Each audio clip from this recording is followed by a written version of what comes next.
Hey, how long do you expect me to provide for you? From now on, I'm going to live off your savings.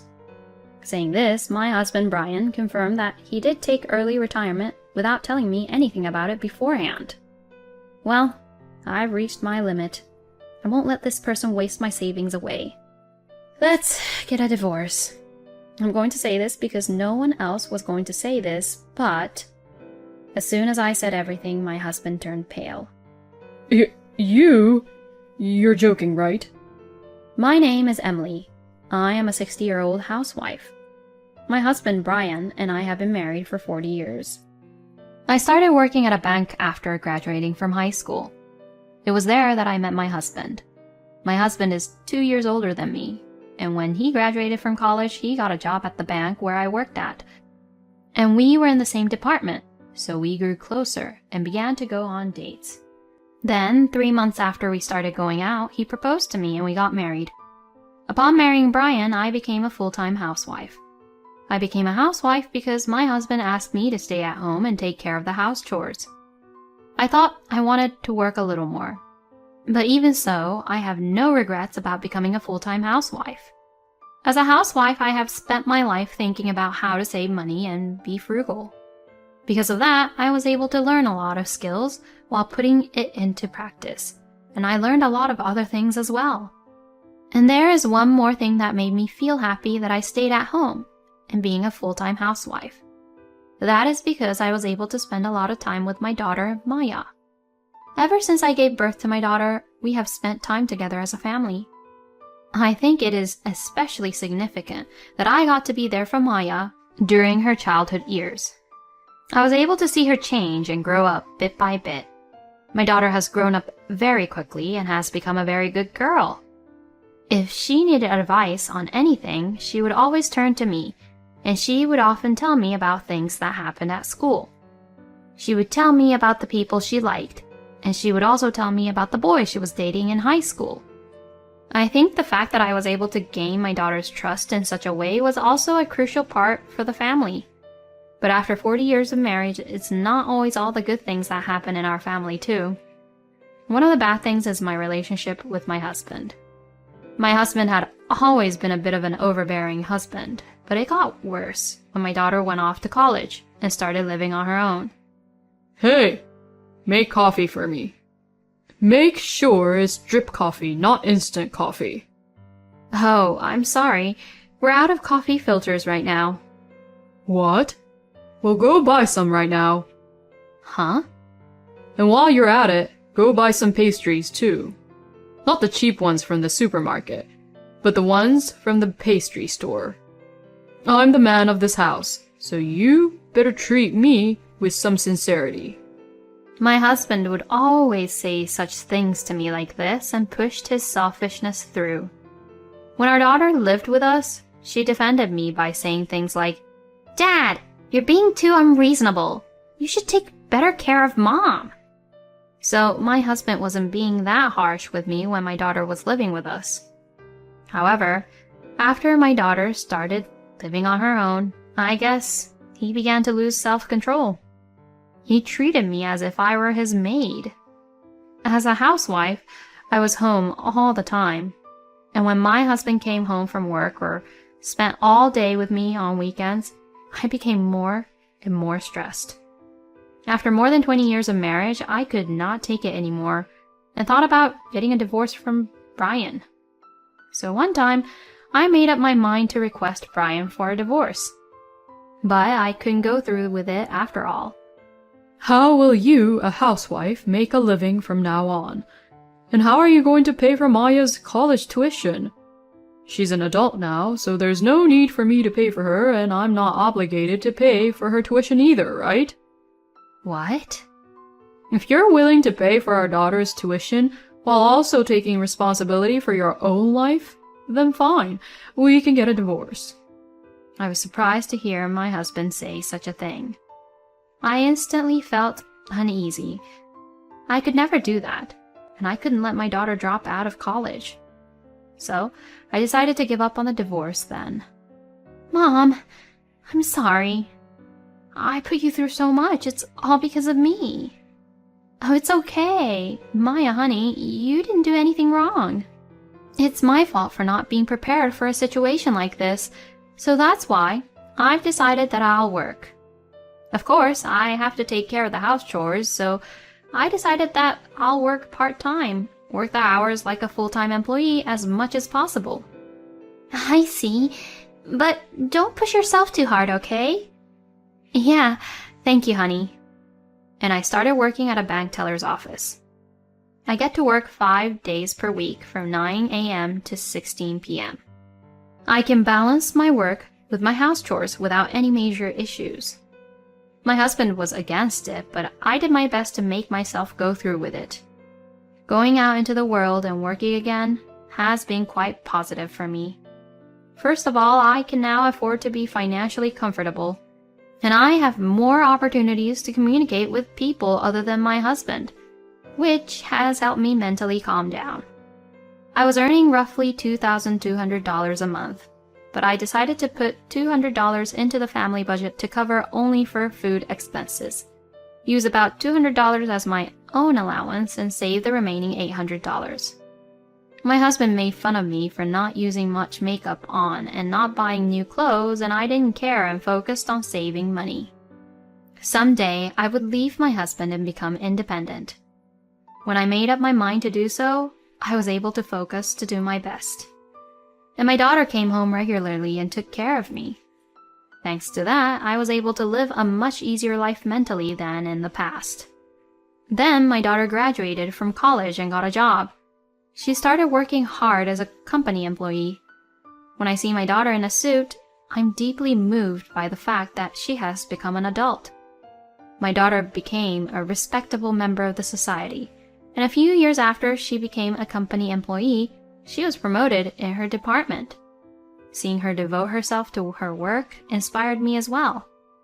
During that time, my husband remained the same, making fun of me and my personality and spending money carelessly on things even more compared to before. And to make matters worse, he started drinking a lot. Hey, there's no beer here. You are drinking too much. It's not good for your health. Shut up. You shouldn't care what I buy with my money. Just shut up and go buy some beer. My husband's drinking increased over the years. Honestly, he drank so much. We had never spent that much on food before, but since my husband's drinking increased tremendously, our food costs became much higher. I tried to get creative at cooking as much as I could, but it was still very difficult because it put a lot of pressure on the family budget. Even so, I would not reduce the amount of my savings. I made up my mind to do so and worked hard to save money. And so I worked hard, year after year. I realized that it had been almost 18 years since I started working part-time. That meant that I had been married to my husband for almost 40 years. Then, my husband suddenly said something outrageous. I quit my job. What? What do you mean? I took early retirement. Why?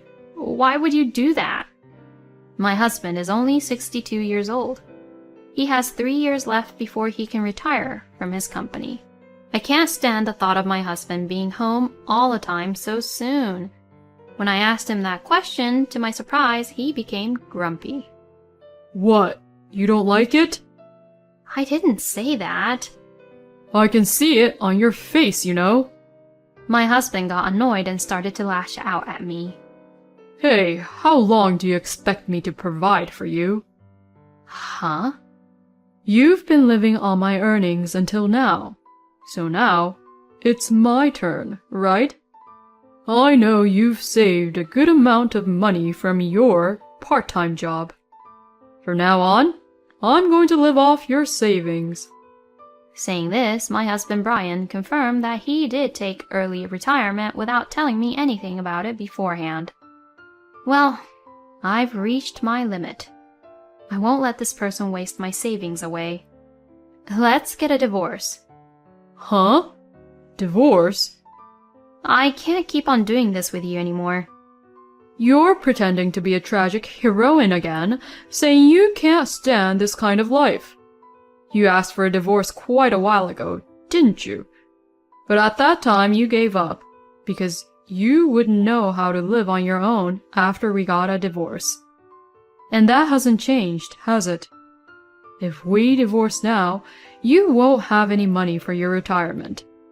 Then it would be safer for you to live with me and do all the housework, wouldn't it? You'll be my slave for the rest of your life. He is such a jerk. My husband is going to use me around until I die. I'm going to get away from this man for sure. I took a deep breath and made up my mind.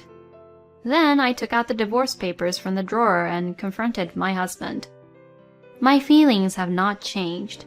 Let's get a divorce. My husband was surprised how firm I was, and he flinched a little.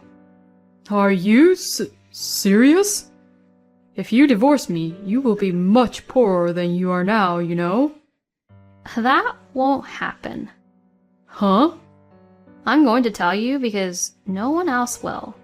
But I have tens and thousands of dollars in assets from stock investments. As soon as I said that, my husband turned pale. You're joking, right? You're investing in stocks? I'm not lying. I showed him the balance in my bank book. No way.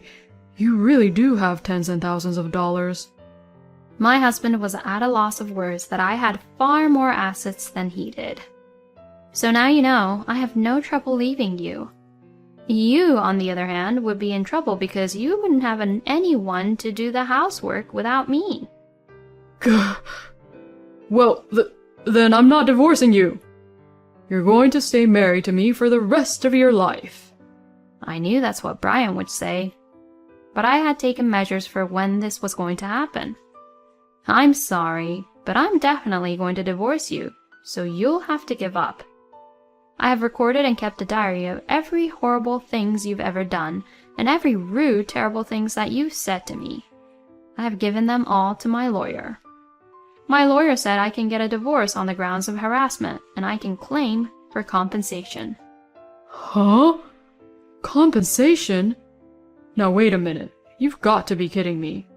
I ain't paying no compensation. You have no right to veto it.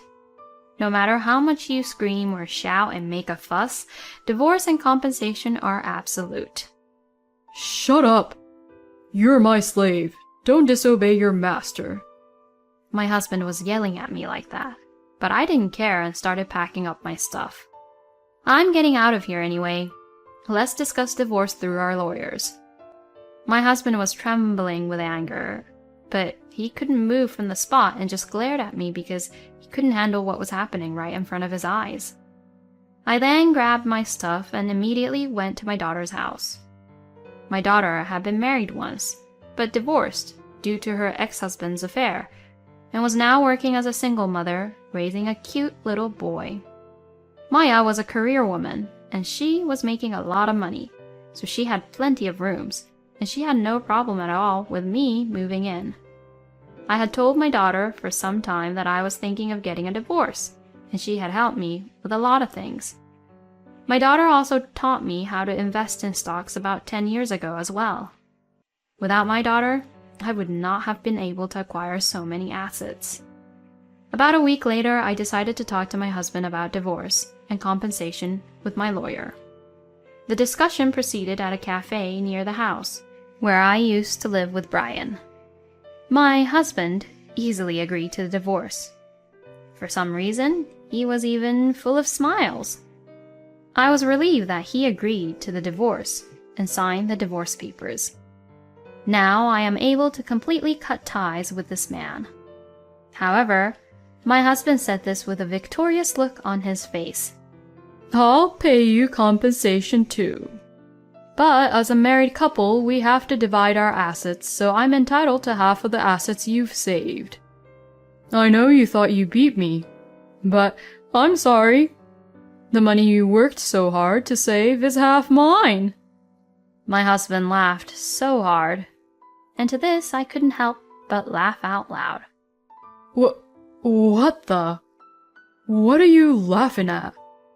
Are you crazy because you lost so much money all at once? My husband asked me in an irritated way. No, I am not.